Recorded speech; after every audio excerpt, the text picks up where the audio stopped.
Assalamualaikum warahmatullahi wabarakatuh.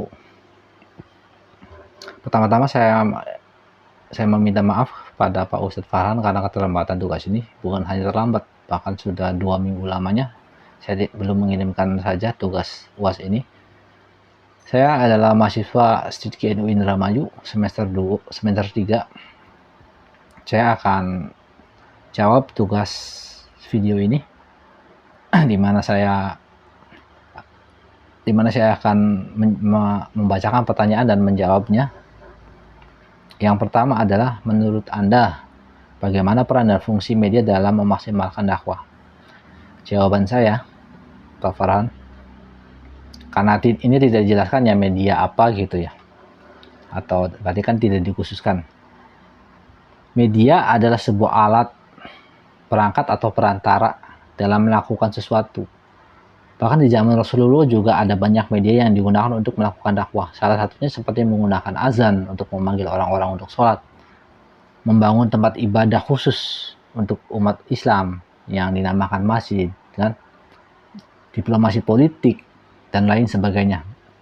Di Indonesia pada zaman Wali Songo juga menggunakan banyak media dakwah. Salah satunya yang paling melekat di kepala kita ya, orang Jawa, itu kesenian wayang dan tembang-tembang yang digunakan oleh Sunan Kalijaga. Di era modern seperti ini, media dakwah menjadi semakin berkembang dan bervariasi. Dari yang mulanya melalui media cetak seperti buku dan media elektronik seperti televisi, radio, kini berkembang menjadi era digital, internet, di mana semua orang bisa mengakses dan membuat konten.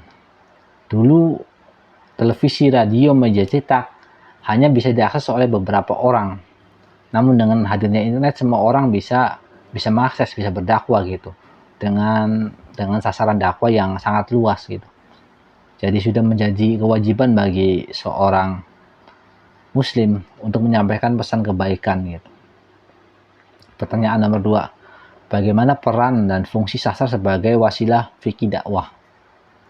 Secara singkat, fikih adalah salah satu bidang ilmu dalam syariat Islam yang secara khusus membahas persoalan hukum yang mengatur segala aspek kehidupan manusia, baik kehidupan pribadi, bermasyarakat, maupun kehidupan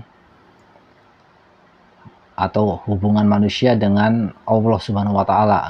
Sementara dakwah sendiri adalah kegiatan untuk syiar atau menyebarkan ajaran Nabi Muhammad SAW. Karya sastra adalah cara untuk mengabadikan ajaran-ajaran, kebijaksanaan, dan pengetahuan dengan sedikit distorsi atau perubahan. Berbeda dengan hanya kita mengucapkannya dengan lisan gitu, karena lama-kelamaan kalau hanya melalui lisan tanpa diabadikan dalam sebuah sastra gitu, karya buku, karya tulis, itu lama-lama akan menjadi folklore ya, maksudnya cerita rakyat gitu, terus menjadi dongeng gitu, dan akhirnya menjadi mitos gitu. Juga ditambah dengan berjalannya waktu, ceritanya pun akan menjadi semakin tidak akurat gitu. Sementara kalau karya sastra itu sudah ada bukti validnya gitu. Oh, ini loh karyanya, ini dari tahun ini tetap seperti itu gitu. Bedanya seperti itu. Jadi untuk memastikan kebenaran informasi itu lebih mudah dibanding hanya dengan menggunakan cerita rakyat gitu. Itu pentingnya sastra gitu. Pertanyaan nomor 3. Bagaimana peran dan konsep dakwah dalam proses perbaikan umat? Tanpa pengulangan atau praktik yang konstan, segala sesuatu akan menjadi kebiasaannya, akhirnya menjadi suatu budaya gitu, sebuah budaya. Ketika sudah dalam tahap ini, suatu hal tidak mudah untuk menghilang. Dakwah sangat penting untuk terus dilakukan sebagai upaya agar pesan-pesan kebaikan itu terserap dan menjadi gaya hidup yang akhirnya membudaya gitu. Terakhir, pertanyaan nomor 4. Deskripsikan menurut Anda mengapa kita perlu memahami fikih dakwah sebelum melaksanakan dakwah. Islam adalah sebuah agama yang kompleks yang melingkupi berbagai aspek kehidupan. Karenanya kita harus lebih tahu dulu, memahami dasar-dasar hukum atau syariat yang mengatur kehidupan manusia dalam Islam gitu. Tanpa itu kita akan lebih mudah tersesat dan menyesatkan gitu kalau kita sampai berdakwah dan menyesatkan gitu.